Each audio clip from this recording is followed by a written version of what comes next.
1, 2, 3. Hey, this is Jerrod, your attitude coach, and we are live, right, with Intraining owner Margot Manning. How you doing, Margot? I'm great, Jerrod. Thank you.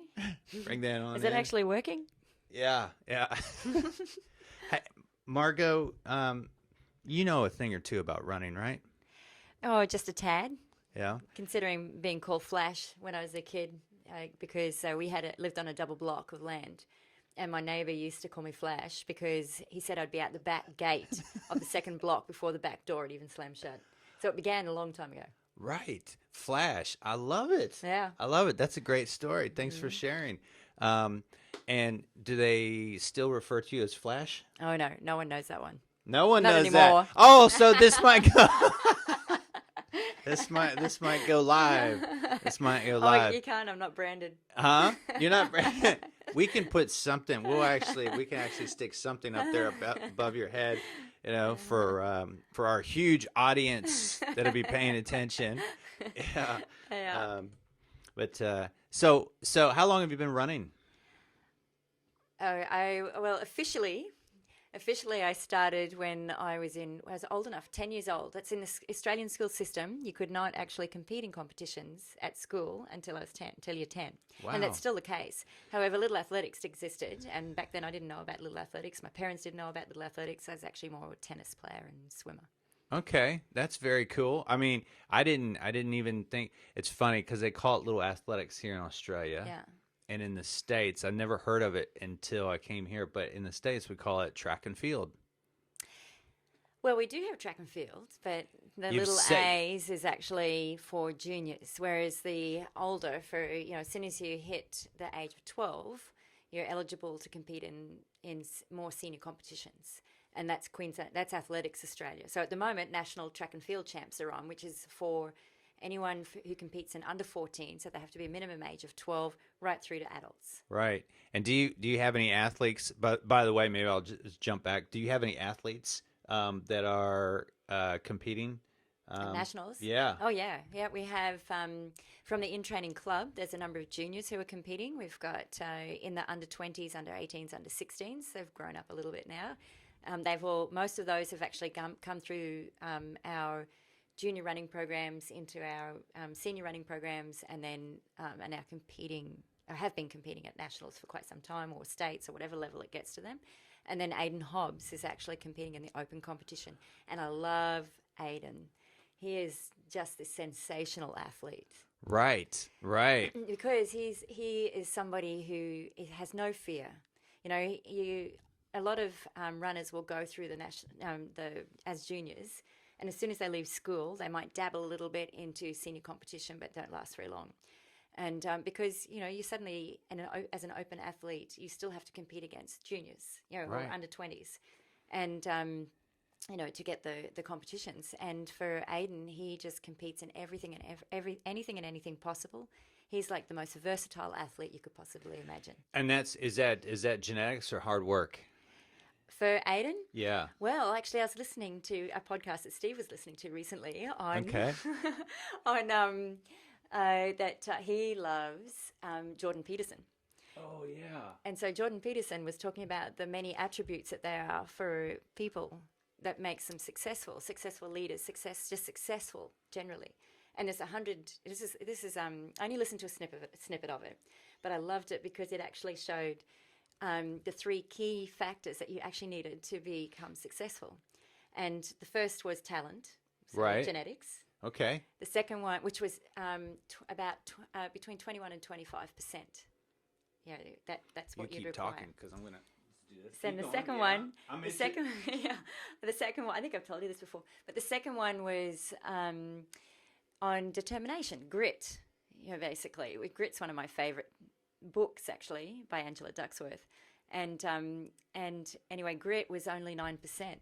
So you've got 20 to 21% of talent, 9% of determination.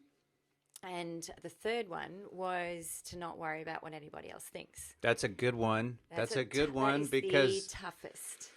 We, as a society, we get bombarded all the time, right? Oh, totally, especially with social media. But going back to Aiden, Aiden he's got all 3. Like, that's what makes someone like him so successful, and able to just continue to compete. And he's been a part of our club. He worked for us for a long time in the shop while he was studying, Right. and then he studied podiatry, and then he was not afraid to try things. We got to meet this guy. We got to get him on here. Oh, you do. He Yeah. lives locally. Right. Yeah, we got to get him on here to hear some of the stuff that he's achieved in his probably very young life. Yeah. Yep. Yeah, it's great.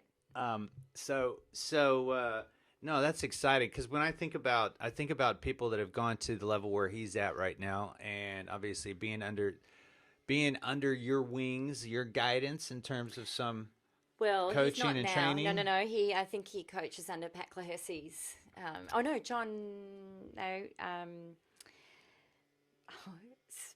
The name. He's been in the running industry forever. He and Steve used to compete. In fact, I love it because John, who is Aiden's coach, he and Steve used to compete a lot on the track. Like, these guys were 15-minute 5K runners. Whoa! And then in 2020, at the end of the year, was the Masters Relay Championships. And I have this photo of the two of them out there competing on the track against each other. Let's say that they were they both, close to 15 minutes for the 5K? No. and let's say that their body shapes have changed a lot from what they were when they were competing at 15 minutes.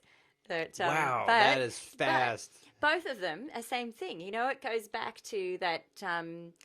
To both of them have enjoyed racing, and whenever they had the opportunity, they would race. Yep. And that's another factor is just seizing the moment and not being afraid of what other people think, not being afraid of what sort of there's expectations of them are. They would go out there and they race, and those two boys, I'm going to call them boys, are still on the track when they have the chance, and they would race. That's fantastic. Yeah. I like hearing that. My background with running, track and field, and I think about being able to make it to the University of Vermont and run collegiately in the States was a really big deal. And I loved hurdles, I loved high jump, and I liked, like the 400 meters. And it's still in me to have that competitive spirit. And, this past year I signed up for Masters Athletics, and I went out. And I've never done the steeplechase in my life, but I did the 2,000 meter steeplechase. And, which was exciting, and it was only me and one other girl on the track. Yeah. There was like nobody out there. Yeah. But I did it, and I think I'd still go back out there and do it again, because there's something that's innately fun and exciting about pushing yourself, even as an older, mature athlete, to see what you're still capable of doing. And well, you've certainly done a lot of that because of the ultra running that you have done. Oh, that's the yeah. other thing. You look at the spectrum of running that you have done, from ultra running right down to now steeplechasing, which is jumping hurdles, solid hurdles. So if you clip one, you go down. Yeah, you're going to feel it. Yeah. You're going to feel it. There was a lady that came out that same day who, I don't know her name, but I know that if I said her name, everybody would know her. She's got like all of the records for the last 30 or 40 years in her age group for running steeplechase. And she came out and she... As she said, hey, listen, if you're going to do this and it's your first time, she gave me a bunch of pointers, a bunch of tips, and all this. And I went out there and I freaking bombed over top of those because they don't move like a hurdle. No. So if you're going to hit it, be prepared to get hurt. Yeah. Well, when Zoe first started, my daughter, doing steeplechase, Stevie wasn't actually too keen because it's dangerous, you hurt yourself when you do it. Anyway, her second race, she did not come round because we always stand at the water jump. That's the exciting place to actually be when you're watching steeple. And she did not come round for ages, and going, where on earth is she? Anyway, she eventually appeared. She hadn't stopped, but she basically had clipped that steeple on the other side and went down. And by the time she got to us, she was all scraped up and a little teary, but she keeps going. And I've seen girls winded, like they've clipped it. One girl, she went down so hard she completely winded herself from a steeple.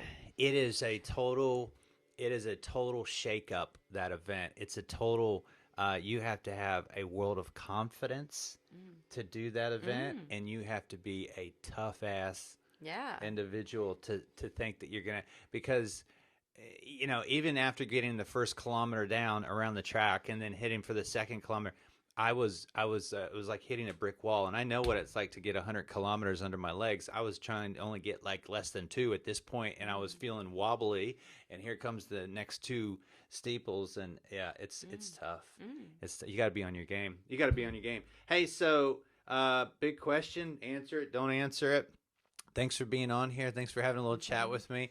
But what are you excited about for 2021? I'm really excited to see all our runners who have trained last year. When there were no races on.